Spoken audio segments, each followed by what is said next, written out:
बच्चों, आज हम लोग हिंदी के काव्य खंड के अंतर्गत रामधारी सिंह दिनकर की रचना कुरुक्षेत्र के अंतर्गत दिए गए अभिनव मनुष्य शीर्षक में संकलित पद्यों के विषय में पढ़ेंगे और आप लोग इसे ध्यान से सुनिएगा तथा इसका भावार्थ समझिएगा। दिनकर जी की रचना कुरुक्षेत्र का अंतिम सर्ग से ये पद्य संकलित किए गए हैं। इसमें कवि ने आधुनिक मानव की भौतिक उन्नति की विडंबना की ओर संकेत किया है। मानव की भौतिक उन्नति उसके हार्दिक और आध्यात्मिक विकास की उन्नति में बाधक बन गई है। नित्य नूतनता का लोभी अभिनव मनुष्य यह नहीं समझ पा रहा है कि पड़ोसी का दुख दर्द क्या है और उससे अछूता और दूर रहकर भौतिक उन्नति पूर्णतः व्यर्थ है। जो आधुनिकता का लोभी मानव है उसको इस बात का तनिक भी ज्ञान नहीं है कि हमारे आसपास रहने वाले लोगों का जो दुख दर्द है उससे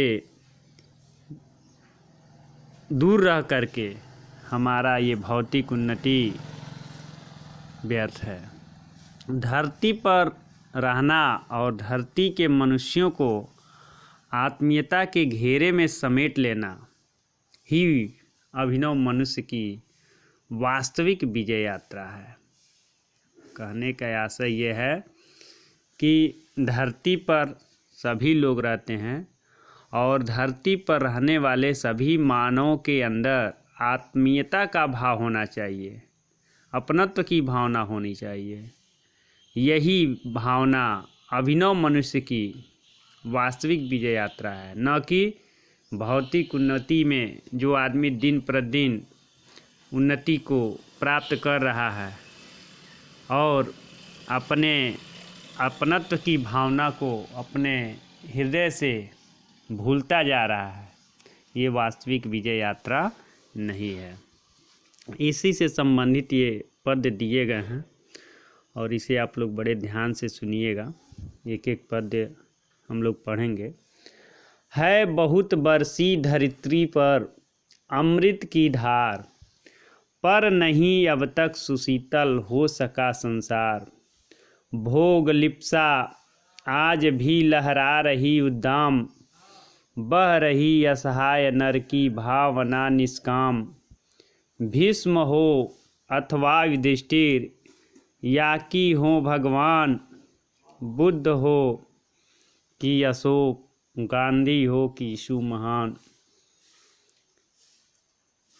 सिर झुका सबको सभी को श्रेष्ठ निज से मान, मात्र बाचिक ही उन्हें देता हुआ सम्मान। दग्ध कर नर को स्वयं भी भोगता दुखदाह, जा रहा मानव चला अब भी पुरानी राह। इतने पद्य का आप संदर्भ देखेंगे। प्रस्तुत पद्यांश रामधारी सिंह दिनकर जी के द्वारा रचित कुरुक्षेत्र नामक काव्य से संकलित किया गया है।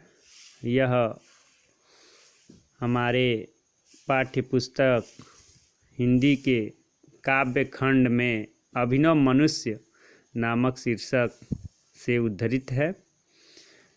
इसमें कुछ शब्द दिए गए हैं, इन शब्दों को देखेंगे। उद्दाम का अर्थ होता है प्रचंड, निष्काम का अर्थ होता है निष्फल, वाचिक का अर्थ है मौखिक वाणी से, दग्ध कर जलाकर पीड़ा पहुंचाकर, पर को दूसरों को। प्रस्तुत पद्य में आज का मानव अपने असीम आवश्यकताओं और लालसाओं के लिए जाना जा रहा है। इसी का वर्णन इस पद्य में दिनकर जी के द्वारा किया गया है। प्रस्तुत पद्य में दिनकर जी कहते हैं कि है बहुत बरसी धरित्री पर अमृत की धार। इस संसार में अनेक महात्माओं ने समय समय पर जन्म लेकर अपने उपदेशों की अमृत वर्षा की है, किंतु पर नहीं अब तक सुशीतल हो सका संसार। किंतु उससे आज तक इस संसार में शांति स्थापित नहीं हो सकी है। आज प्रत्येक मानव के हृदय में, मन में भोग लिप्सा आज भी लहरा रही उद्दाम, बह रही असहाय नर की भावना निष्काम।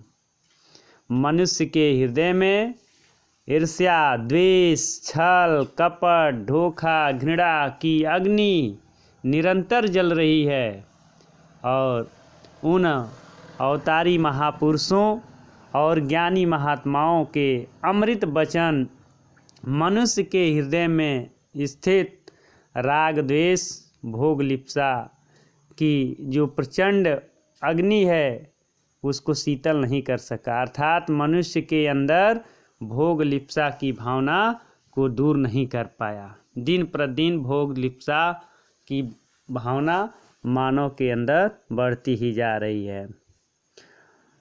महापुरुषों ने सदैव ही इस संसार को समता का उपदेश दिया है, समानता का उपदेश दिया है, किंतु कहीं भी उन महापुरुषों का वह दिया गया उपदेश फलीभूत होता हुआ दिखाई नहीं पड़ रहा है।